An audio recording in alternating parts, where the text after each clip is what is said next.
अस्सलाम वालेकुम। कैसे हैं आप सब स्टूडेंट्स? उम्मीद करता हूँ कि आप सब खैरियत से होंगे। तो जल्दी से स्टार्ट करते हैं मिडिलियन इस वीडियो को और चेक करते हैं आज हमारे पास कौन कौन से इंपॉर्टेंट फंडामेंटल इवेंट्स हैं। उसके बाद हम चार्ट पर टेक्निकल एनालिसिस करेंगे और ट्रेड के लिए बेस्ट अपॉर्चुनिटीज को फाइंड करेंगे। ये सबसे पहले मेरे पास फर्स्ट फैक्ट्री ओपन हो गई। इसमें हम आज की कुछ इंपॉर्टेंट फंडामेंटल इवेंट्स के हवाले से डिस्कस कर लेते हैं। आज हमारे पास सिर्फ एक ही हाई इंपैक्ट डाटा रिलीज है यूएसडी का, जो जोर्स ओपनिंग का डाटा है।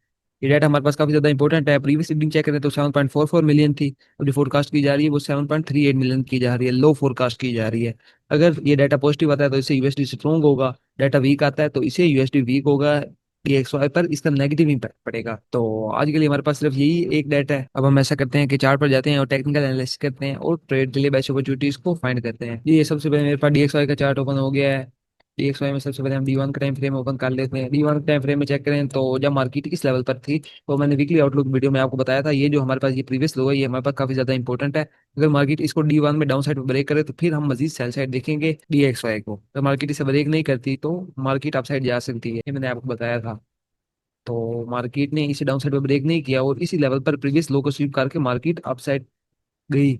और उसके बाद कल कैंडल जो क्लोज हुई है वो एक स्ट्रॉन्ग कैंडल क्लोज हुई है। अप साइड पे रिजेक्शन है लेकिन मामूली सी रिजेक्शन। और आज जो हमारे लिए बेस है वो बुलिश। अगर हम छोटे टाइम फ्रेम में है तो ये मैंने आपको अपना पॉइंट ऑफ व्यू शेयर किया था कि अगर इस लो के नीचे स्ट्रॉन्ग कैंडल क्लोज करे उसके बाद रिट्रेसमेंट पर हम डीएक्सवाई को सेल साइड देंगे देखेंगे। ट्रेड के लिए मैंने आपको ये एक जोन बताया था।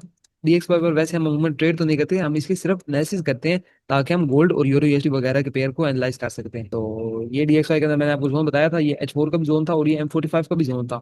इसके ऊपर मार्केट आई है, मार्केट ने इसे अच्छी खासी रिस्पेक्ट दी है। यहाँ पे मार्केट ने अपना एमएसएस कर दी है। जिस लेवल पर मार्केट ने हमें सेल की कंफर्मेशन दे दी है करंट लेवल से मार्केट के अंदर सेलिंग नजर आ रही है। यहाँ से मार्केट डाउन साइड आ सकती है। एक सौ पर हम ट्रेड नहीं लेते इसलिए ये सिंपल एक सेटअप है और ये सेटअप रिस्क भी है क्योंकि हमारा जो डेली बयास है वो बुलिश है। लेकिन फिर भी यहाँ से मार्केट डाउन साइड आ सकती है। और ये डीएक्सवाई के अंदर से डीएक्सवाई में सेलिंग अपॉर्चुनिटी नजर आ रही है क्योंकि फर्स्ट टारगेट जिसका बनता है वो ये बनता है और उसके बाद सेकंड टारगेट ये लो हो सकता है। तो ये थे डीएक्सवाई के अंदर से अब हम ऐसा करते हैं कि गोल्ड की तरफ बढ़ते हैं और उसे एनालाइज कर लेते हैं। जी ये मेरे पास गोल्ड का पेयर ओपन हो चुका है। डी1 का टाइम फ्रेम मैंने ओपन कर लिया है। मार्केट ने अपना ऑल टाइम हाई अगेन से ब्रेक कर दिया है। मार्केट ने इतना अरसा इन लेवल्स पर रेंज की है। ले टाइम फ्रेम के मुताबिक ये तकरीबन रेंज थी, ये तकरीबन 133-34 दिन की मार्केट ने पहले एक रेंज बनाई है। रेंज बनाने के बाद मार्केट ने अप साइड पे इस हाई को ब्रेक कर दिया और एक स्ट्रॉन्ग कैंडल कल के दिन में इसके ऊपर क्लोज किया हाई के ऊपर, जो कि हमें इंडिकेट कर रही है कि नेक्स्ट जो है हम गोल्ड को बुलिश देखेंगे, गोल्ड को बाय साइड देखेंगे। गोल्ड के अंदर ये इतनी बड़ी रैली आई है, इतना स्ट्रॉन्ग मोमेंटम आया, मार्केट ने प्रीवियस हाई को ब्रेक कर दिया। उसकी फंडामेंटल रीजन मैं आपको बता दूं। जो जियोपॉलिटिकल अनसर्टेनिटी चल रही है, फेड इंडिपेंडेंस सबसे पहले उसकी कंसर्न है, उसके बाद सेकंड नंबर पर फेडरल रिजर्व की तरफ से रेट कट की जो ओड्स हैं कि सितंबर की मीटिंग के अंदर रेट कट होगा, उसके बाद नेक्स्ट मीटिंग में भी रेट कट होगा। ये रेट कट ओड्स हैं उसकी वजह से गोल्ड में हमें पंप देखने को मिला है। और बाकी जो जियोपॉलिटिकल अनसर्टेनिटीज वगैरह, जो जियोपॉलिटिकल टेंशंस हैं, उनकी वजह से गोल्ड में एक बाय का मोमेंटम आया है। गोल्ड में स्ट्रॉन्ग बाय की रैली आई है। कल के दिन की कैंडल काफी ज्यादा स्ट्रॉन्ग बनी है। उसके पीछे भी जो यूके का फिजिकल कंसर्न है, यूके का डेफिसिट बढ़ता जा रहा है, उसके फिजिकल कंसर्न है, उसकी वजह से भी गोल्ड में मोमेंटम आया है कल के दिन में। तो गोल्ड ने अपना ऑल टाइम हाई अगेन से ब्रेक कर ली है। डे टाइम फ्रेम में तो ब्रेक कर ली है। अगर मार्केट डेली टाइम फ्रेम में आज की कैंडल भी इस हाई के अबव क्लोजिंग दे तो फिर हमें कंफर्म होगा कि ये हाई जो ब्रेक हुआ है ये हमारे पास रियल ब्रेकआउट है। उसके बाद ये वीकली कैंडल है, वीकली कैंडल की क्लोजिंग अगर इस हाई के अबव होती है तो फिर हमारे पास वीकली टाइम फ्रेम में भी कंफर्म हो जाएगा कि गोल्ड बाय है, गोल्ड बुलिश है। अभी स्टिल डेली टाइम फ्रेम के मुताबिक हमें गोल्ड बुलिश नजर आ रहा है। लेकिन मार्केट में इतनी बड़ी रैली आई है, मार्केट का जो असूल होता है ना वो मार्केट स्टेप्स वाइज चलती है। मार्केट अपसाइड जाती है, थोड़ी सी रिट्रेसमेंट लेती है, फिर अपसाइड जाती है और फिर थोड़ी सी रिट्रेसमेंट लेकर चलती है। तो अगर हम इस रूल को फॉलो करें तो मार्केट को हल्की सी रिट्रेसमेंट लेनी चाहिए, उसके बाद एक पुल बैक लेना चाहिए, पुल बैक के बाद मार्केट को अपसाइड पे जाना चाहिए। हल्की सी रिट्रेसमेंट मार्केट में आ सकती है। अगर आरएसआई में चेक करें तो आरएसआई के अंदर भी मार्केट 70 के लेवल के अबव चली गई है, थोड़ी सी ओवरबोट कंडीशन में हो गई है। तो गोल्ड को अभी हमने ओवरऑल बाय देखना है। लेकिन करंट लेवल पर जिस लेवल पर मार्केट खड़ी हुई है इन लेवल से मार्केट के अंदर रिट्रेसमेंट आ सकती है, मार्केट अपनी एक रिट्रेसमेंट ले सकती है। तो आप कोई भी मेंबर ट्रेड कर रहा है तो गोल्ड को सेफली ट्रेड करें। अगर हम H4 के टाइम फ्रेम के अंदर आए तो H4 के टाइम फ्रेम के अंदर मार्केट में एक अच्छा खासा बाय मोमेंटम आया है। उसके बाद वही छोटे टाइम फ्रेम में है तो एच वन के टाइम फ्रेम के अंदर हमें एक ये जोन नजर आ रहा है ट्रेड के लिए। H4 के टाइम फ्रेम के अंदर आए तो H4 के अंदर हमारे पास ये एक रेजिस्टेंस लेवल था जो कि अब सपोर्ट लेवल में कन्वर्ट हो चुका है। तो H4 के अंदर इस वक्त हमारे पास जो बेस्ट बाइंग जोन है D1 के मुताबिक भी और H4 के मुताबिक भी हमारे पास जो बेस्ट बाइंग जोन पड़ा है वो है तकरीबन 3450 के लेवल पर, 3350 के लेवल पर हमारे पास बेस्ट बाइंग एरिया पड़ा है। इस लेवल से हम एक best long term buying opportunity देख सकते हैं। अगर मार्केट इतना बड़ा पुल बैक लेती है तो यहाँ से आपको बेस्ट बाइंग अपॉर्चुनिटी मिलेगी H4 के टाइम फ्रेम के मुताबिक।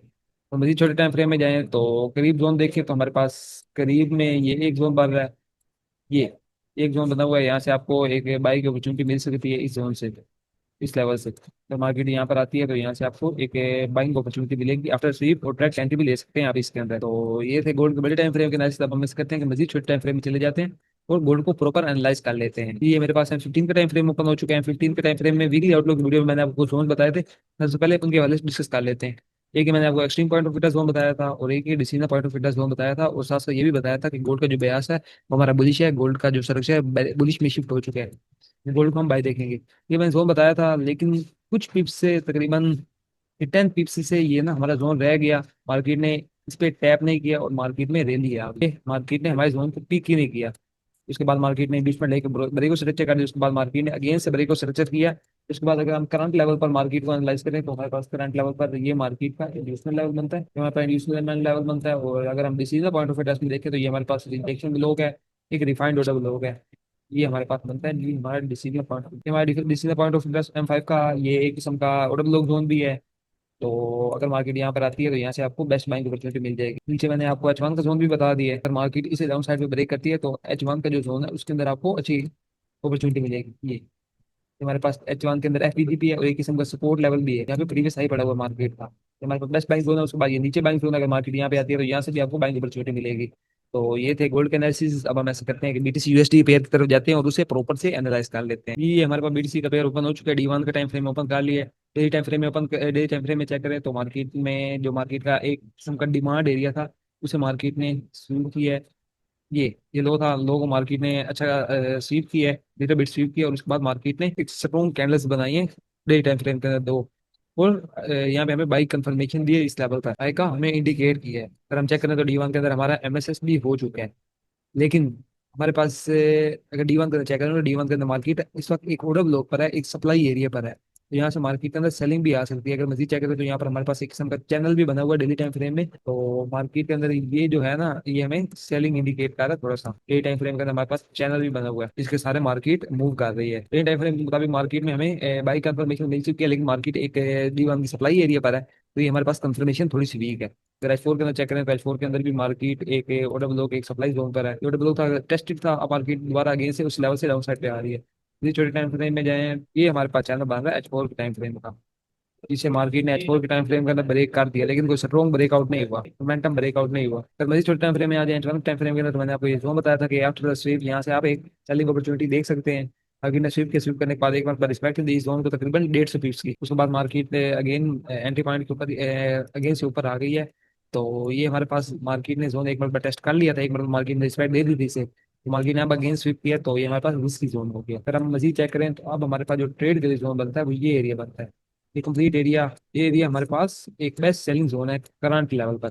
ये हमारे पास एक किस्म का लिक्विडिटी पॉइंट बन चुका था, ये लिक्विडिटी पॉइंट था, इसे मार्केट ने स्विप कर लिया। अगर मार्केट ऊपर आती है तो ऊपर से यहाँ से आपको सेलिंग अपॉर्चुनिटी मिल सकती है बेस्ट रिसीव। उसके बाद अगर मार्केट डाउन साइड आती है तो ये हमारे पास यहाँ पर M45 का एक बाइंग एरिया भी है, बाइंग जोन भी है, यहाँ से आपको एक बेस्ट बाइंग अपॉर्चुनिटी भी मिल सकती है, बाइंग अपॉर्चुनिटी आप अवेल कर सकते हैं। M45 का एरिया है, उसके अंदर ये M30 का भी एरिया है। तो ये जोन भी हमारे पास काफी जबरदस्त है, यहाँ से आप long term buying opportunity avail कर सकते हैं, क्योंकि डेली टाइम फ्रेम हमें बाइंग इंडिकेट कर रहा है। टाइम फ्रेम के मुताबिक BTC बाय है, BTC बुलिश है। तो अगर यहाँ पे मार्केट आती है तो यहाँ से आपको एक लॉन्ग टर्म अपॉर्चुनिटी भी मिल सकती है, लॉन्ग टर्म ट्रेड आप अवेल कर सकते हैं। आफ्टर द स्वीप भी और डायरेक्ट एंट्री भी आप कंफर्मेशन देखकर ले सकते हैं। तो ये थे BTC का एनालिसिस। उम्मीद करता हूँ कि आप सब लोगों को ये वीडियो पसंद आई होगी। मिलते हैं जल्दी इंशाल्लाह एक नई वीडियो के साथ। अल्लाह हाफिज।